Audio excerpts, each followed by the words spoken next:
Sham te sham ya me na na andulumu pa ya su zigi bia wa sha ka ve mu da ma mu wa lo apeza gunga andulumu nula andulumu sale ola zigi bia ma beke anabule andulumu wa sha ku yo cho ne kure ku pa ya su zege bian kishima dem shishima anda vele zela to peo anda vele zela ngbaje cho ba yale ne ngukulu yolo kulu nungu yale yo buwe dame o yo buwe damangitu watele shamte sham yamme nana andulumu pa yo su zege bia wa sha ka ve mu da ma mu walo apetangunga andulumu nula andulumu sale ola zege bia ma beke anabule andulumu wa sha ku yo cho ne kure ku pa ya su zege bia kishima dem shishima anda vele zela to peo anda vele zela ngbaje cho ba yale ne ngukulu yoro kulu nungu yale yobuwe dame o yobuwe damangitu kwatele mo teze shia gbande teze shia ngwashi makbagande me yo kweli mila telumu ne yayona telio telumu ayayo na telumu ne yayo na minge ni magwendave jose yo kya genda mata yo mamange ange ma yuwe e kwa mon que la douce chante ya me nana andulumu pa yo su te bia wa ja ka ve mu da ma mu walo apeza gunga andulumu nula andulumu sale ola zege jama beke anabule andulumu wa ja ku yo de kure ku pa ya su zege jama keshima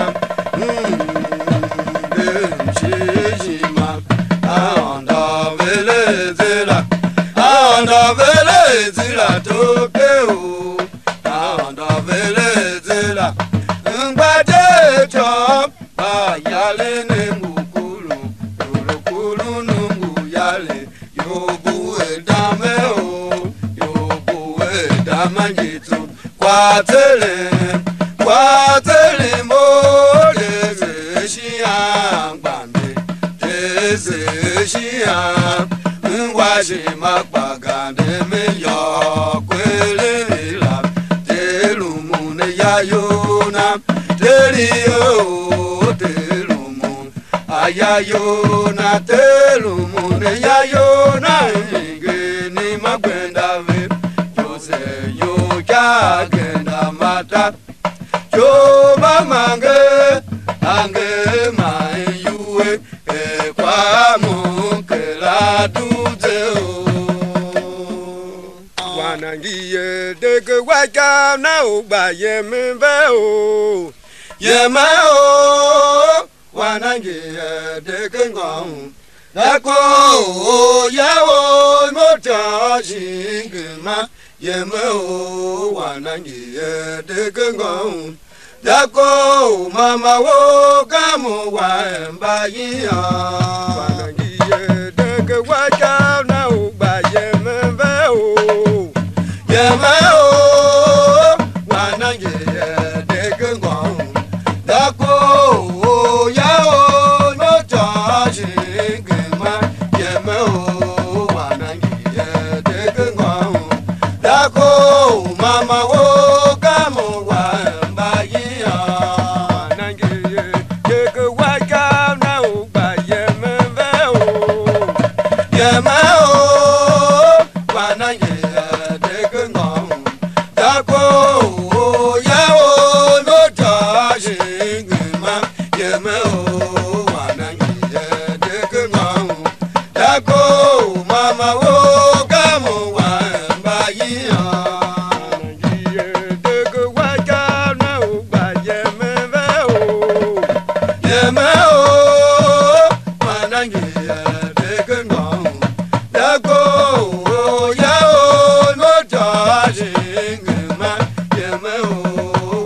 ma kwangu yangi nai maninku ba de gate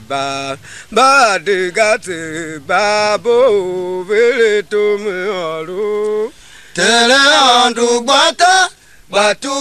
etita ba de gate ba yangi kai du zala de ikale mere tumbu ile akumanu seve ake batangu usave te babu shie andu gbafangu pozo olivatere nate nyongi pozo Joshua te babu potiko visa ukunyalamba bogi bakumburu ngona makaze waigba ogando ayawa memenya ama kwangu weshiena wainya kuzawe wamketomo tele andu gbata batu etita badega teba yangi kaedu zala tete ikale mere tumbu ile akumanu seve ake batangu usave te babu shie andu gbafangu pozo olivatere nate nyongi pozo Joshua te babu potiko visa ukunyalamba bogi bakumburu ngona makaze waigba ogando ayawa memenya ama kwangu eshiena wainya kuzawe ngomketomo Vicente zuwa chandu yangi ugane lukele ukwazi apine kwaza tuna anya zawe apine kwaza tuna mataya zamba zawe bawanduti yarunenge keshi na jense kishi to sale ula ukungo jense kishi jensi nomu kwasi negumalulu tatu haema oku yangi gelaya wasine ya ekite undu no nashiya wangwe chinga zako kwasikete bacha tala jangu abubaja tala jangu abubaja o taunga abubaja guru taunga abubaja o maluba kyae udonko kyae udonko monogande udonko no mukwasene bamo yento dagamo ile ya ungwa wana ya waluba kuwa sule gumaluke di atoto bamenza onegba menza jona mimi o ne daka kwazina o weshami wanda lusha jume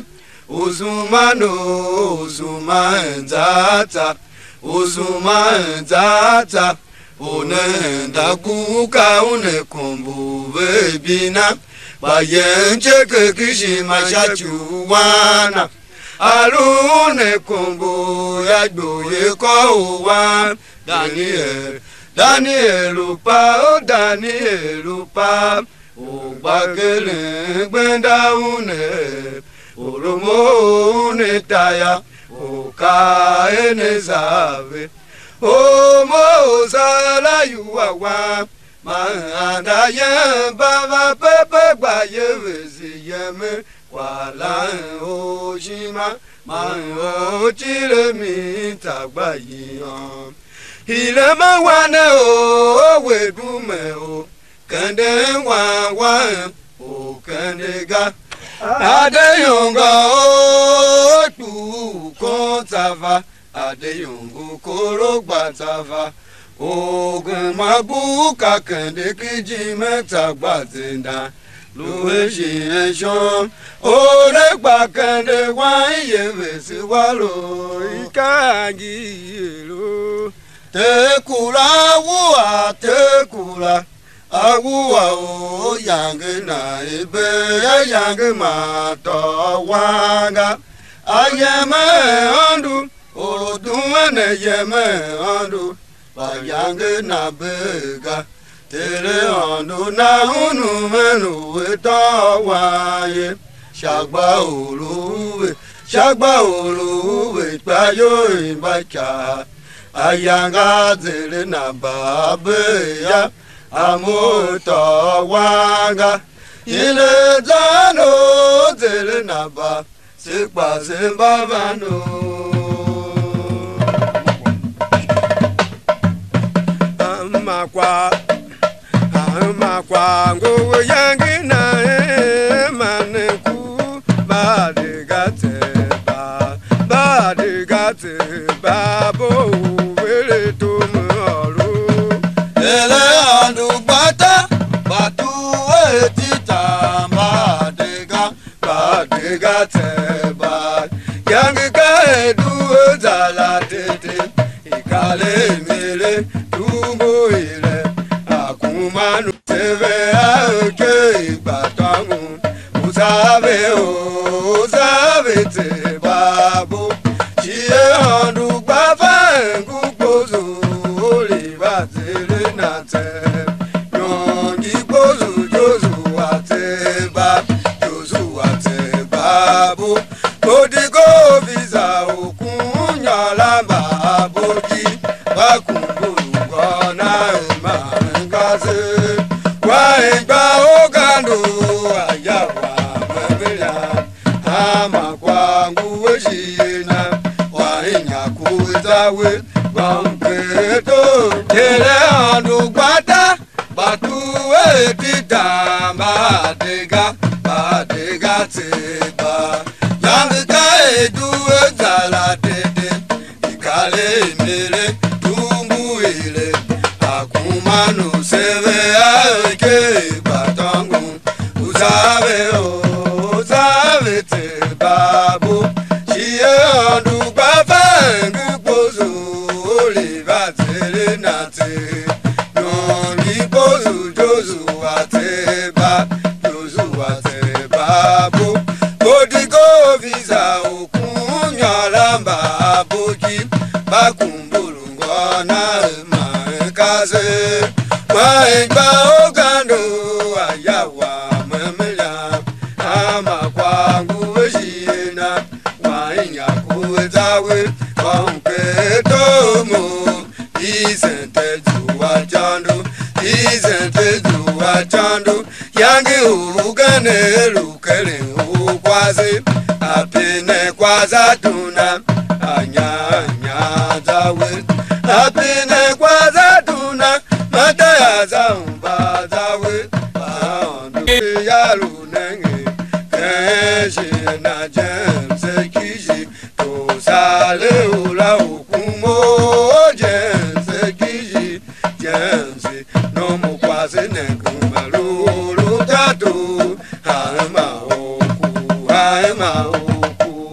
haema oku yangi geraya wasine ya kete ya wangbe chinga da ko kwasi keche bacha dala jangu abubaja dala jangu abubaja uruntaunga abubaja abubaja waluba jae udonjo jae udonjo monogande udonjo no kwazele amoyeto dagama ele ngwa wana ya waikuba sule umaluke jiato ameta one gbameta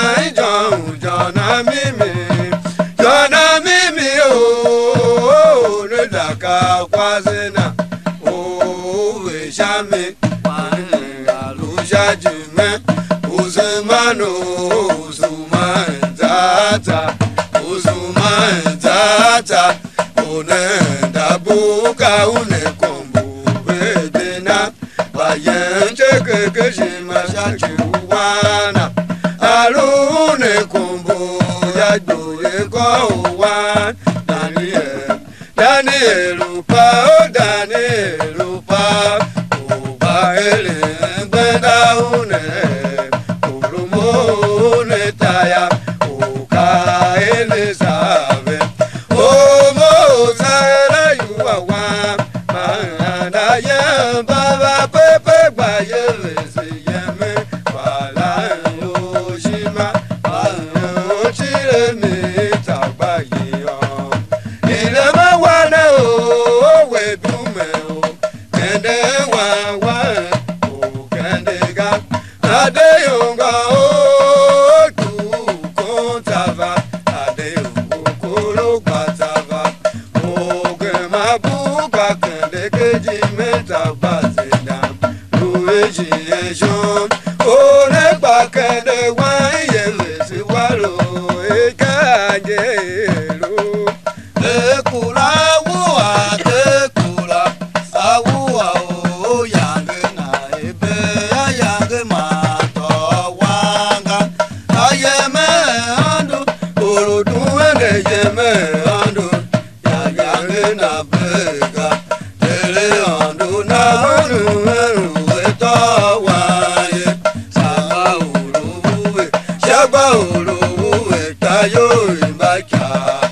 Ayanga tere namba abeya amoto wanga ile ano tere namba sepa sembavano tu zuzu chandu otala zuzu chandu zaki wate kanu ya kashumba wambu mashune wambu yuzele naba yendu ba ye to zuzu chandu otalumba ya zaki zuzu chandu zele naba yendu ba ye Magila ukazi bagba na kwangu nimbi ile o zele na ba ile papa ungwate o to zuzu chandu otala zuzu chandu zaki wate kenu ya kashumba wambu mashune wambu yuzele na ba yem kandu ba ye to zuzu chandu otalumba cha zaki zuzu chandu zele na ba yem kandu ba ye Magbira okazi bagba na kwangu nimbi ile o zele na ba ile pawa ba ungwaze o nyarupo vi ngolo lya mgbeba ila maikele ye dakuta maikele ye Maike talumba katile jele Nyoka nozeo Ukumabaka kanemba kumbu Ambate bajene upa uchandu Upaveo Uvajime yaka wandanu Zuzu chandu Otala zuzu chandu Zaki wate kenu ya Kashumba wambu Mashune wambu Yozele naba Yem kendo ba ye Zuzu chandu Otalumba ya Zaki zuzu chandu Zele naba Yem kendo ba ye Matila ukazi mbagwe na kwa ulimbi ile o zele na ba ile baba ungwate o